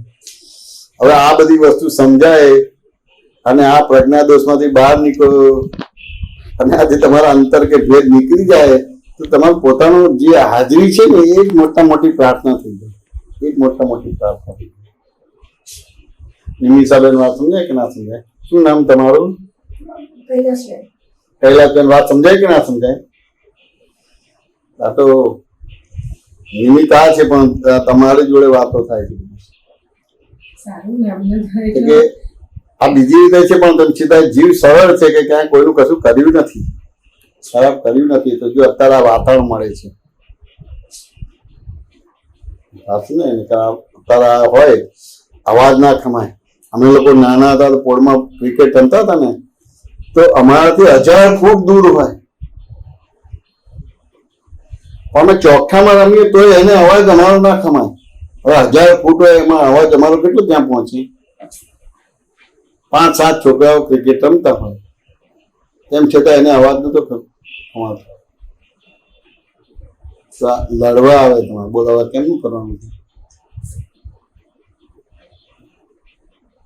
પણ આપણે તો આવી રીતે માનવી રીતે જોતા જ નથી. આપણું જીવન જ આવું જોવાનો ભાગ છે ને જાણવાનો ભાગ છે. આવું જોતા જ નથી. આટલું દુઃખ હોય, વેદના હોય ને એમાં આ અવાજ સાંભળવો બહુ મોટી વસ્તુ. એટલે હવે આ જ શબ્દ નીકળી ગયો છે વાત ને. એટલે આજે છે પણ ગઈકાલે નતો, આજે છે પણ આવતીકાલે નહીં. વાત સમજે કે ના સમજાય? એટલે ભવ રોગમાંથી મુક્ત થઈ ગયા. હવે રોગ ઉદયમાં આવ્યો છે ત્યારે કઈ દ્રષ્ટિ હોવી જોઈએ? વાત કે ના સમજાય? કે ત્યાં કઈ પાછો પ્રશ્ન થાય છે મિત્તલભાઈ, તમે નિરોગી હોય તો સારું કહેવાય કે ખરાબ કહેવાય? મિત્તલભાઈ સારું કહેવાય. નિમિષાબેન શું કહે છે? કૈલાસબેન શું કહે છે? પ્રીતિબેન શું કહે છે? સારું કહેવાય. ફોર એક્ઝામ્પલ દાખલો આપીને સમજાવો, સારું કેવી રીતે કહેવાય? પ્રીતિબેન કોઈ રોગ ના હોય આપણને તો સારું એમ. સારું તો બોલી છે પણ એક્ઝામ્પલ આપવાનું ખોખારીને આવવું જોઈએ બધી વાત. મિત્તલભાઈ સારું છે એટલે કેવી રીતે? ફોર એક્ઝામ્પલ દાખલો આપી રમ ખોખારીને બોલો. રોગ નથી, આપણને કોઈ એટલું દુઃખ નથી એટલે આપણે સારું છે. સારું છે ભાઈ, જવાબ તો કરેક્ટ છે પણ રીત વિધાનનો જવાબ છે. જવાબ તો 100% કરેક્ટ છે. હવે મેથેમેટિકમાં એવો પ્રિન્સિપલ છે કે તમે જવાબ લખેલો હોય ને અને રીત ના હોય ને તો અડધા માર્ક્સ જ મળે, અને તમે જવાબ ના લખ્યો પણ આખી રીત પરફેક્ટ લખ્યો તો 10 માંથી 10 માર્ક્સ મળે. આ મેથેમેટિક્સ નો લો છે. આ તમને કે રાત તો 50% માર્ક મળે. તમારે રીત સાથે બોલો સારું છે તો કે સારું છે એટલે એનો મિનિંગ શું થયો? તમારાથી ધર્મ પણ સારું થશે ને કર્મ પણ સારું થશે. આપણે બોલવું પડે, એ ખોખાઈને બોલવું પડે. પણ જો કેટલી પ્રજ્ઞા દોષ છે એટલે કેટલી બહેની દ્રષ્ટિ થઈ ગઈ છે કે ભાઈ સારું છે કે ધર્મ પણ સારું થશે અને કર્મ એટલે આપણો પુરુષાર્થ છે સારામાં સારું થશે. પણ સારું છે એવું બોલી શકાય છે પણ ધર્મ સારો છે અને એનાથી ધર્મ સારું થશે ને કર્મ સારું થશે એવું નથી બોલી શકાતું. કેટલી બધી બહિર્મુખ દ્રષ્ટિ થઈ ગઈ છે. ટોટલી 180 ડિગ્રી યુટર્ન થઈ ગયો છે. હવે એ યુટર્ન કરવાનું છે ટોટલી 180 ડિગ્રી. તો દાદા ભગવાન ખાલી જે બહિર્મુખ દ્રષ્ટિ છે ખાલી અંતર્મુખ જ દ્રષ્ટિ કરે છે. બાકી તમારો જે ધર્મ છે એ જ કરજો, તમારા જે ભગવાન છે એની જ ભજના કરજો. ખાલી તમારી દ્રષ્ટિ ફેર કરાવવા માટે હું આવ્યો છું, ક્રિયા ફેર કરાવવા માટે નથી આવ્યો. દ્રષ્ટિ ફેર થઈ ગઈ એટલે બાય ડિફોલ્ટ ક્રિયા ફેર થઈ જશે. વાત છે કે ના સમજાય? દ્રષ્ટિ ફેર થયો એટલે બાય ડિફોલ્ટ ક્રિયા ફેર થશે. એટલે એવું કે છે કે જેવી દ્રષ્ટિ એવી સૃષ્ટિ બની જશે. ખાલી અહીંયા આંગળી ચીધી કે અમારા મધર છે એટલે તમે દીકરી થઈ ગયા, અહીંયા આંગળી ચીધી કે મારા હસબન્ડ છે એટલે તમે પત્ની થઈ ગયા. એટલે જેવી દ્રષ્ટિ સૃષ્ટિ બનાવીને બની જશે. એટલા માટે કહેવામાં આવે છે કે ક્રિયા એ સમજણની દાસી છે. એટલે દ્રષ્ટિને બીજા શબ્દમાં દ્રષ્ટિને બીજા શબ્દમાં સમજણ કહેવામાં આવે. એટલે ક્રિયા સમજણની દાસી છે. એટલે ખાલી સમજવાનો ભાગ જ રહ્યો. જો સમજાઈ ગઈ એટલે ક્રિયા પછી એ પ્રમાણે થઈ જશે, કરવી નહીં પડે. એ રીતે થઈ જશે. એને એક દાખલાથી સમજીએ પ્રીતિબેન કે આ બ્રાહ્મણ તમારી લગ્નની વિધિ બોલાવે છે તો એમાં કઈ પલ્લે પડે છે ખરું? કશું નથી પલ્લે પડતા. પણ એ 5-10 મિનિટ કે અડધો કલાક વિધિ બોલાવે અને લગ્ન સંપન્ન થઈ ગયા, તમે પત્ની થઈ ગયા, પેલા કહે કે તમે હસબન્ડ થઈ ગયા. આ દાલ ખાલી સમજણ જ બરાબર થાય એટલે તમે બાય ડિફોલ્ટ પત્ની તરીકેનો રોલ કરશે અને હસબન્ડ નો રોલ કરશે. એ વિધિ શું બોલાવી કઈ શું પલ્લે નથી પડતું. અને ખાલી એટલું થયું કે બાળકનો જન્મ થઈ ગયો એટલે તમારે બોલવું નહીં પડે, હું મમ્મી થઈ ગઈ. અને તમે ફોન કર્યો તો એ તો બાથરૂમમાં ગયા હોય તો તમારે તો બાળક જન્મ એટલે પપ્પા થઈ જ ગયા. એના માટે કોઈ વિધિ વિધાન કરવાનું નથી હોતું. બ્રાહ્મણને બોલાવીને વિધિ વિધાન કરવાનું નથી. તમને બાળક એટલે પપ્પા થઈ ગયા. આ વસ્તુ સમજવાનું થાય. એટલે આ ધર્મ સારો થાય ને કર્મ સારો થાય. એટલે ધર્મ સારો થાય કર્મ એટલે એનું મીનિંગ કે સંક્રમણનો રોગ પણ ના થાય. એટલે હા, હવે એની અંદર એક સંજોગને આપણે એડ કરીએ કે તમે રાજાના દીકરા છો કે દીકરી છો, એટલે ઐશ્વર્ય હોય, વૈભવ હોય, વાત ઐશ્વર્ય વૈભવ એટલે તમારે કેટલી જમીન હોય અને બધી ફળદ્રુપ જમીન હોય, એટલે સારામાં સારું કરિયાણું તમને મળે, સારામાં સારા શાકભાજી મળે. એવી રીતે ઐશ્વર્ય અને રાજાના દીકરા કે દીકરી છો એટલે રસોઈયા તમારી પાસે સારામાં સારા હોય. ચાંદીના વાસણમાં રસોઈ બનાવો, ચાંદીના વાસણમાં જમો તમારે. પણ કેવી રીતે જમવાનું કે ખુલ્લો વાઘ હોય, પાંજરામાં ના બાંધેલો હોય, પૂરેલો ના હોય, ખુલ્લો હોય, અને એને જોઈને 1 વર્ષ સુધી તમારે રોજ જમવાનું. તો સત્વ તત્વ બને કે ના બને પ્રીતિબેન? મિત્તલભાઈ, સત્વ તત્વ બને કે ના બને? પાંજરામાં ને ખુલ્લો વાઘ હોય એને જોઈને જમવાનું તમારે 1 વર્ષ સુધી. નિમિષાબેન, સત્વ તત્વ બને કે ના બને?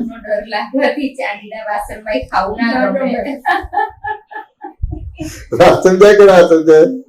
એક જ સંજોગો ખાલી એડ થયો. પેલો વાઘ છે પણ પાંજરામાં નથી. આ બાજુ રોટલીનો કોળિયો લીધો મોડા મૂકવા જાય તો પેલું દેખાય ને, એટલે કે હજી તો આ મૂકે પેલા તરાપ પાડી મને ફાડી ખાશે. ચલો સત્વ તત્વ ના બને પણ નિરોગી તો રહેવાય કે રોગ પહી જાય અંદર? નિરોગી રહેવાય કે રોગમાં પહી જાય? રોગે પહી જાય. વાત સમજાય કે ના સમજાય? તો હવે દાખલો ગણાય છે કે પેલા રોગ છે કે ભય છે? નિમિષાબેન, ભય છે. વાંચો ને. તો હવે ભય કાઢવાની હોસ્પિટલ કેટલી છે પ્રીતિબેન? ભય કાઢવાની ફેકલ્ટી કેટલી છે? ભય કાઢવાની મેડિસિન કેટલી છે? તમને આઈનું બતાવી દીધું કે આ તમે ધર્મ કરો છો કે અધર્મ કરો. મેં આટલો પ્રશ્ન કરીને આઈનું બતાવી દીધો. હવે તમે ભય કાઢો છો કે રોગ કાઢો છો? તો કે રોગ કાઢીએ છીએ, ભય નથી કાઢતા. આ બહિર્મુખ દ્રષ્ટિ થઈ ગઈ. આને પ્રજ્ઞા દોષ કહેવાય અને આ ભવરોગ કહેવાય. અને ભવરોગ પછી આ શરીર બને છે વાસુદેવભાઈ. વાંચો ને ક્યાં સમજાય? હવે આ તમને સમજાઈ ગયું, ભલે વર્તનમાં નથી પણ સમજાઈ ગયું. એક બીજ પડ્યું કે ના પડ્યું? એ બીજ અમુક સમય પછી ઉગશે કે નહીં ઉગે? એટલે બીજમાંથી પછી અંકુરિત થશે. જેમ પેલા મગને આપણે પલાળીએ છીએ એટલે અંકુરિત થાય કે ના થાય બીજા દિવસે? પછી કરતા કરતા પુષ્પિત થાય અને પછી કરતા કરતા ફલિત થાય કે ના થાય? તો આ જે મારી વાત છે 100% ખોટી છે કે ઇમેજિન કર્યું છે કે દ્રષ્ટાંત સાથે મેં તમને કીધું છે 100% સાચી છે? શું કહો છો મિત્તલભાઈ? એકદમ સાચું. નિમિષાબેન શું કહો છો? કૈલાસબેન શું કહો છો? એટલે આ તમે જે સાચી બોલે ને તમારે મન વચિંતા એ ભૂમિ કહેવાય, એમાં બીજ પડ્યું. હવે ધીમે ધીમે ઉગશે કે તમારી હાજરીથી આ પ્રાર્થના વિધિ થઈ જશે. ખાલી હાજરીથી શબ્દ હોય પણ બોલવા બી પડે. એટલે બોલશો તો સોનામાં સુગંધ પડશે. આ પ્રજ્ઞા દોષ ઉડાડે. એટલે જે બહિર્મુખ દ્રષ્ટિ છે પ્રજ્ઞા દોષ છે, અંતર્મુખ દ્રષ્ટિ છે એ પ્રજ્ઞા દોષ ઉડ્યો તમારો. પ્રજ્ઞા દોષ એટલે બીજા શબ્દમાં ભવ રોગ, 4 ગતિની 84 લાખ યોગી. આપ સમજે કે ના સમજાય? એટલે આટલો દ્રષ્ટાંત આપીને તમારો પ્રજ્ઞા દોષ ઉડ્યો. એટલે તમે કોઈના દીકરી છો, ભણી ગણીને ડોક્ટર થયા છો તો ડોક્ટર પણ છો, લગ્ન કરેલા કોઈના પત્ની પણ છો, બાળક કરેલા મધર પણ છો, કોઈની દેરાણી છો, જેઠાણી છો, ભાભી છો, તેમ છતાં તમે ભગવાન પણ છો.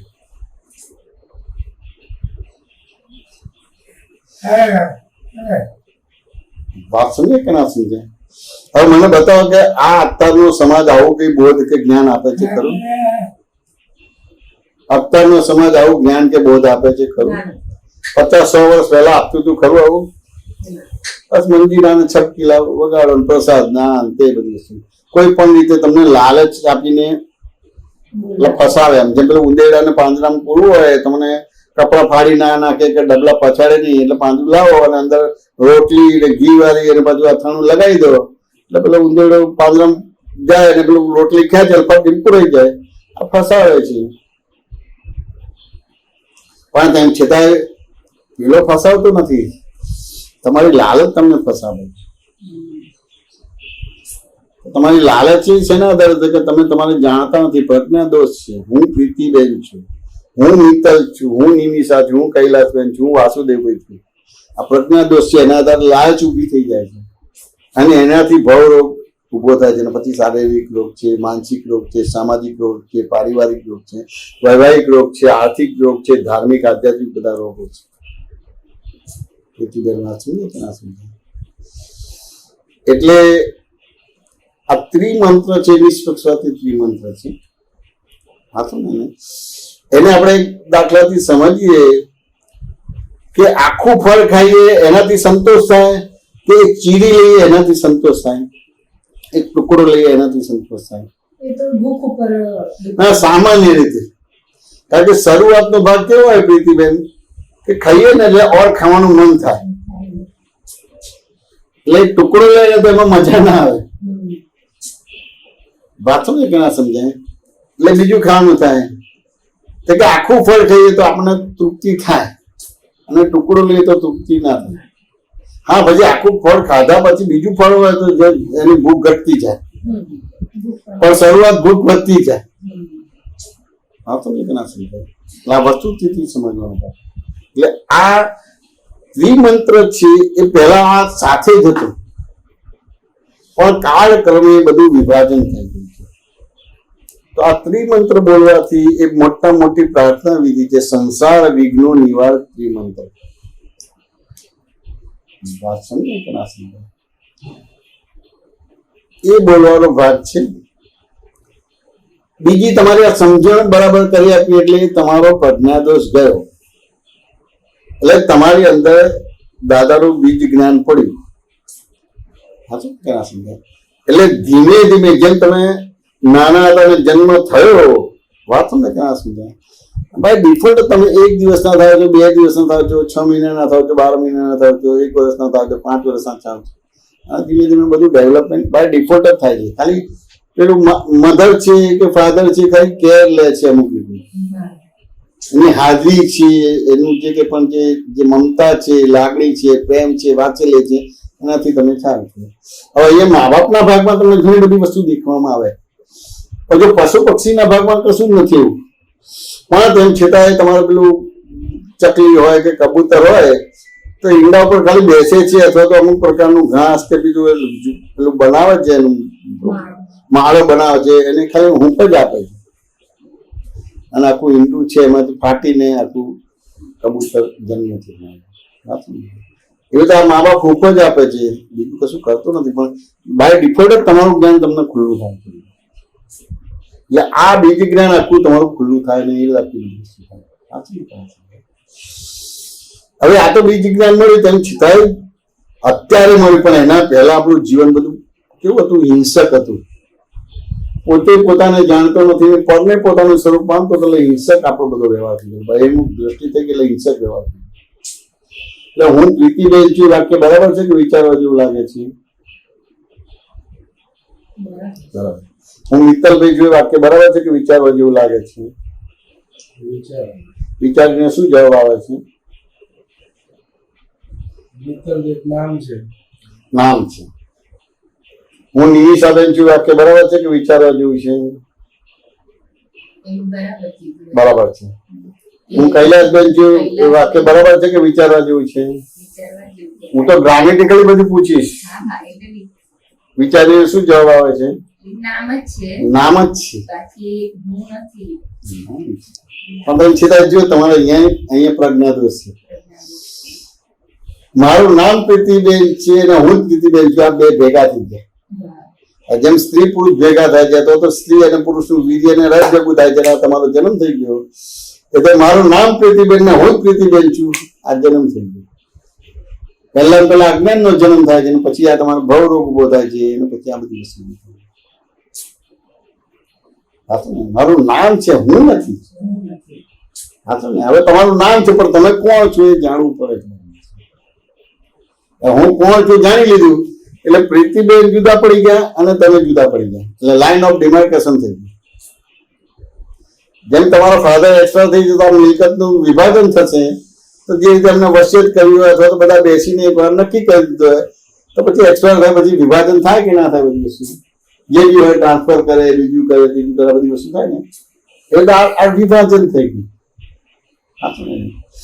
હવે તેમ છતાં વિભાજન પહેલા ઘણા બધા હું પ્રીતિબેન છું, મારું નામ પ્રીતિબેન અને હું પ્રીતિબેન છું, એના આધારે કેટલાય બધા કર્મ બંધ પડી જાય. એનાથી બધા મહાવ્રતો તૂટે. હવે મહાવ્રતમાં શું શું આવે? હિંસા આવે, રાગ દ્વેષ આવે, ચોરી આવે, જુઠ્ઠું આવે અને બ્રહ્મચર્ય આવે, અબ્રહ્મચર્ય આવે. સાચું ને? એને 5 મહાવ્રત કહેવાય. એટલે મારું નામ પ્રીતિબેન છે ને હું પ્રીતિબેન છું, એટલે એનાથી આ બધા દોષો થાય. સાચું ને? હવે એની અંદર ખાલી એટલું જ કે ભાઈ મારા મન વચન કાથી આ જગતના કોઈ પણ જીવને કિંચિત માત્ર પણ દુઃખ ના હો. એ આપણે પ્રાર્થના વિધિ કરવાની છે. તો પ્રીતિબેનને પૂર્વનું આજે તમને દાદાની દ્રષ્ટિ મળ્યા પહેલા પૂર્વનું જે કંઈ પણ ભૂલો થયું છે એનું પ્રાયશ્ચિત પસ્તાવો કરો છો. એટલે નક્કી કર્યો છે કે મારા મન વચન કાથી આ જગતના કોઈ પણ જીવને કિંચિત માત્ર પણ દુઃખ ના હો. હવે તેમ છતાં દિવસ દરમિયાન તમારા મન વચન કાથી કોઈને દુઃખ થશે, તો રાત્રે સૂતી કરી આપણે જે બી ભગવાનને માનીએ છીએ એની સાક્ષી માફી માંગી લેવાની, અને પછી નક્કી કરવાનું કે મારા મન વચન કાથી આ જગતના કોઈ પણ જીવને કિંચિત માત્ર પણ દુઃખ ના હો. આટલું આપણે કરવાનું બાકી. હવે એની અંદર પણ આખો એક પ્રિન્સિપલ મૂક્યો છે, ન્યૂટનનો સિદ્ધાંત આની અંદર છે. Action and reaction are equal and opposite. તમારી આ પ્રિન્સિપલ છે. એટલે અત્યારે તમારા મન વચન કાથી કોઈને દુઃખ થાય છે, પણ અમુક સમય પછી તમારાથી બધાને સુખ જ થશે, દુઃખ આપવાનો ભાગ જ નહીં બને. વાત ને કે ના સમજાય? એટલે આ કોઈ ક્રિયા નથી, પણ આ વિજ્ઞાન છે. સાચું ને કે ના સમજાય? હવે વિજ્ઞાનને આપણે ટેકનિકલી સમજવું હોય તો કે સામાન્ય રીતે આપણે ગંદુ પાણી હોય, પાછળ સમજાય કે ના સમજાય? એની અંદર ચોખ્ખું પાણી નાખો ને એટલે ગંદુ પાણી નીકળી જાય, એવું સાયન્સ છે. સાચું ને કે ના સમજાય? હવે આપણે શું કરીએ છીએ? ગંદુ પાણી હોય તો આપણે ઢોળી નાખીએ છીએ. સાચું ને? પણ ખરેખર ગંદુ પાણી ઢોળવા નથી, એની અંદર ચોખ્ખા પાણીનો ફોર્સ કર્યો ને તો ગંદુ પાણી નીકળી જાય, પછી ચોખ્ખું જ પાણી રહે. એટલે આ મારા મન વચન કાથી આ જગતના કોઈ પણ જીવને કિંચિત માત્ર પણ દુઃખ ના હોય એ પ્રાર્થના કરીએ, અને દિવસ દરમિયાન મનથી વાણીથી કાથી દુઃખ થયું તો જે તે ભગવાનને માનો તેની સામે સાક્ષીએ માફી માંગી લો, અને ફરીથી નક્કી કરો કે મારા મન વચન કાથી આ જગતના કોઈ પણ જીવને કિંચિત માત્ર પણ દુઃખ ના હોય. તો આ ન્યૂટનનો પ્રિન્સિપલ લાગે છે કે action and reaction are equal and opposite, એટલે પરફેક્ટ થઈ જાય. એટલે આ બીજી વસ્તુ છે. હવે આજે પ્રાયશ્ચિત કરવાની છે એની પ્રાર્થના વિધિ બોલાવું છું, એટલે એનાથી તમારે થાય. અને આપણે આ જે બધી વસ્તુ છે પપ્પાનું કે બધાના ઋણનું બંધ છે એની પણ એની અંદર આખી પ્રાર્થના બોલાવું એ બોલજો. હે અંતર્યામી પરમાત્મા, હે અંતર્યામી પરમાત્મા, આપ દરેક જીવ માત્રમાં બિરાજમાન છો, આપ દરેક જીવ માત્રમાં તેમજ મારામાં પણ બિરાજેલા છો. તેમજ મારામાં પણ બિરાજેલા આપનું સ્વરૂપ તે જ મારું સ્વરૂપ છે.